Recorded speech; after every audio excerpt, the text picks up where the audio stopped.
instalarse en Chile el Instituto Passive House, una organización internacional que promueve un nuevo estándar de construcción basado en la eficiencia energética. Este sistema consiste en el uso de materiales y tecnología para aprovechar al máximo la energía al punto de que no sea necesario, por ejemplo, un sistema de calefacción. Hace unos días estuvo en Chile Germán Velázquez, Passive House Designer y socio de Barquitectos, con quien conversamos sobre este modelo. Lo revisamos a continuación. Acaba de instalarse en Chile el Instituto Passive House, una organización internacional que promueve un nuevo estándar de construcción basado en la eficiencia energética. Este sistema consiste en el uso de materiales y tecnología para aprovechar al máximo la energía al punto de que no sea necesario, por ejemplo, un sistema de calefacción.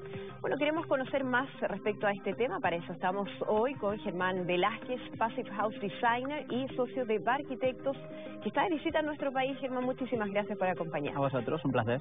Bueno, ¿de qué hablamos cuando hablamos de eficiencia energética en el caso de las construcciones y de las viviendas? Entiendo que si comparamos con otras áreas, es donde más puede gastarse energía de manera ineficiente, ¿no? ¿De qué manera se puede avanzar en este sentido? Bueno, el estándar Passive House precisamente está promoviendo lo que comentas. A día de hoy tenemos las herramientas para poder construir de una manera radicalmente eficiente. En Europa es un tema que lleva funcionando desde el año 91 en Alemania, y en España pues la verdad es que ha cogido mucho auge, mucha fuerza en los últimos 6, 7, 8 años. Actualmente hemos certificado ya una serie de edificios bajo el estándar Passive House, y estamos hablando de edificios que pueden consumir un 75, un 80% a menos que edificios construidos a día de hoy, en 2019, cumpliendo las normativas de cada país. Estamos hablando entonces de un estándar, una certificación, un estilo de construcción. Es un estándar prestacional, es decir, nos marca una serie de cifras que tenemos que cumplir para que se puedan certificar y calificar como edificios de consumo casi nulo o pasivos, y a partir de ahí, bueno, la manera de construirlos lógicamente difiere mucho de unos países a otros. La forma que tenemos de construir España es relativamente similar a Chile, y en cuanto al clima pues hay ciertos parecidos también. Por tanto, la experiencia que tenemos en España es prácticamente extrapolable a Chile. ¿Cuáles son los elementos a considerar cuando ustedes piensan en este estándar? ¿Tiene que ver desde el diseño hasta los materiales de construcción? Cuéntanos un poco de eso. Correcto. Un buen diseño es fundamental. Cuando hablamos de Passive House, fundamentalmente hablamos de 5 principios básicos que son muy sencillos. Un proyecto Passive House tiene que tener la cantidad de aislamiento correcta. Es decir, no hay que sobreaislarlo ni infraaislarlo. Tenemos que poner la cantidad de aislamiento que necesitemos. Vamos a eliminar los puentes térmicos. Para que todo el mundo lo entienda, es como si salimos en invierno a la calle con una anorak, unos pantalones estupendos y se nos olvidan los guantes. Eso es un puente térmico. No podemos tener puentes térmicos. Colocaremos unas carpinterías y vidrios de altas prestaciones. Y luego, por último, 2 conceptos que van muy ligados: la hermeticidad de las viviendas, es decir, que no se nos escape el aire de las viviendas, el aire caliente, y la ventilación con recuperación de calor. Las viviendas hay que ventilarlas, pero las vamos a ventilar cuando y como nosotros queramos. Con un recuperador de calor lo que hacemos es coger el aire frío de la calle, un día por ejemplo a 0 grados, y lo introducimos al interior de la vivienda, intercambiando ese calor que tiene el aire viciado de dentro de la vivienda. En vez de meterlo a 0 grados, igual lo metemos a 18, a 19 grados. Es una recuperación de calor que es gratuita. En lugar de tener que subirlo 20, 21 grados, que es caro y poco eficaz, lo subimos 2 o 3 grados. Y con esos sencillos principios conseguimos viviendas que podrían llegar a no necesitar calefacción en algunos casos. Para nada.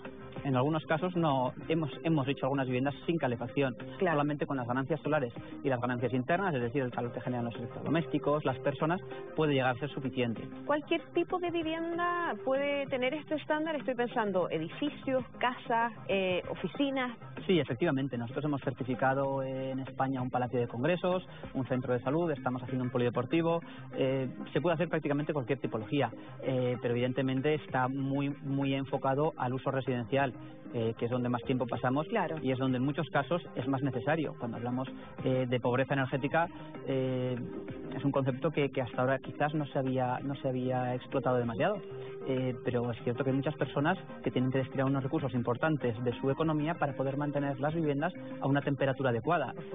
Si lo que hacemos es que esas viviendas necesiten muy poca energía, pues obviamente es la mejor solución. Claro, y en ese sentido puede ser un ahorro significativo para las personas que habitan esas viviendas a largo plazo. La pregunta es si el costo inicial es mucho más alto que una vivienda común y corriente. Bueno, depende. Si sabemos hacer Passive House, si hemos aprendido ya, ese sobrecosto tendría que ser muy pequeñito. Lógicamente hay una curva de aprendizaje y esto es parte de los técnicos, de los arquitectos, pero una vez tenemos esa curva de aprendizaje realizada, tendríamos que ser capaces de hacer Passive House, te diría que prácticamente en el mismo precio que un edificio convencional, porque ten en cuenta que hay cosas que van a costar un poquito más de dinero, como puede ser el aislamiento o la hermeticidad, pero las instalaciones para calentar la vivienda se van a poder reducir, porque vamos a necesitar muy poquito para generar ese calor. ¿Y cuánto se ha avanzado en materia tecnológica en este sentido en el último tiempo, ya pensando en que se ha transformado en un gran tema a nivel mundial, los problemas que tenemos por problemas de energía, ¿no? El tema medioambiental? ¿Hemos avanzado significativamente? O sea, ¿los materiales han cambiado mucho? Sí y no. Es cierto que ahora tenemos materiales más específicos. Estoy pensando, por ejemplo, en carpinterías o en máquinas de ventilación con recuperación de calor. Pero hay otros materiales que son tradicionales. La diferencia es que ahora los estamos aplicando correctamente. Ahora tenemos las herramientas para poder calcular qué materiales poner y cómo ponerlos, de tal manera que poniendo un equilibrio entre las prestaciones que queremos obtener y el presupuesto que tenemos, consigamos esos edificios de consumo casi nulo. Claro. Ahora, esto requiere, me imagino yo, una formación de todos quienes participan de esta cadena de construcción, desde el diseño hasta quien pone el último clavo. ¿Es así? ¿Cómo se está trabajando en ese aspecto? Sin duda, eso es algo que es clave. En España pues lo hemos vivido y así lo hemos tenido que hacer. Y en Chile, pues bueno, se ha constituido recientemente el Instituto Passive House Chile, que realmente está trabajando ya de hecho en esa dirección. Hay un seminario mañana que va a versar sobre esto precisamente, cómo construir Passive House, por qué construir Passive House y realmente pues bueno, poder ayudar a quien quiera hacerlo y orientarle correctamente. Tú hablabas de lo que puede ocurrir o el cambio que puede significar para personas más vulnerables en términos de no tener una calefacción, por ejemplo, algo tan básico en momentos de frío, invierno. ¿Se podría llegar a pensar que este estándar puede ser utilizado para viviendas sociales? ¿Tienen ejemplos al respecto? Sí, sin duda. Nosotros hemos hecho ya los edificios en España de vivienda social.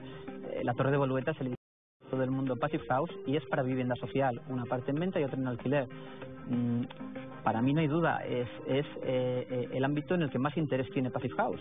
Es decir, lo tenemos que aplicar en todo lo que podamos aplicarlo. Consumir menos energía siempre va a ser bueno, pero aplicarlo en edificios donde las personas tienen una renta limitada y que destinen la menor cantidad posible de sus recursos a poder vivir con las mejores condiciones, sin duda tiene que ser uno de los objetivos prioritarios. O sea, no está asociado a viviendas más de lujo, sino que puede ser desde lo más asociado a cualquier tipo de edificación. Todo el mundo quiere vivir en sus casas mejor, con mayor confort, sin gradientes térmicos, sin ruidos, sin olores. A mí no se me ocurre nadie que no quiera mejorar sus condiciones de vida. Y esto puede suponer, me imagino yo, si es que se empieza a ser más masivo, un ahorro energético muy importante para los distintos países. Sin duda. Esto es algo que, por ejemplo, en China han visto muy claro. En China hay un auge muy importante de Passive House. ¿Por qué? En China se producen anualmente aproximadamente 1 millón de viviendas. Es muy difícil que ellos consigan generar una cantidad anual incrementada de energía para poder abastecer todas las nuevas casas. Por eso están decidiendo trabajar en una línea muy potente con el Passive House. En España sucede igual y en Chile, pues bueno, la verdad es que hay una serie de personas que han visto que es algo muy interesante para Chile. Chile tiene una problemática añadida que es el tema de la contaminación ambiental de las ciudades. Claro, cuando la calefacción se está generando a través de la quema de leña, por ejemplo, estamos emitiendo a la atmósfera muchas sustancias contaminantes, mucho CO2. Cuando hablamos de una edificación Passive House que reduce esas emisiones en un 70 o un 80% sobre obra nueva, es mucho. Pero cuando lo comparamos con edificación antigua de hace 20, 30 años, esa reducción puede ser del 95, del 98%. Las ciudades, el 50, el 60% de su contaminación procede de los edificios. Si pudiésemos reducir esa contaminación en un 80, en un 90%, no quiero decir que con esta acabemos con la contaminación de las ciudades, supuesto, pero se reduciría radicalmente. Es un aporte significativo.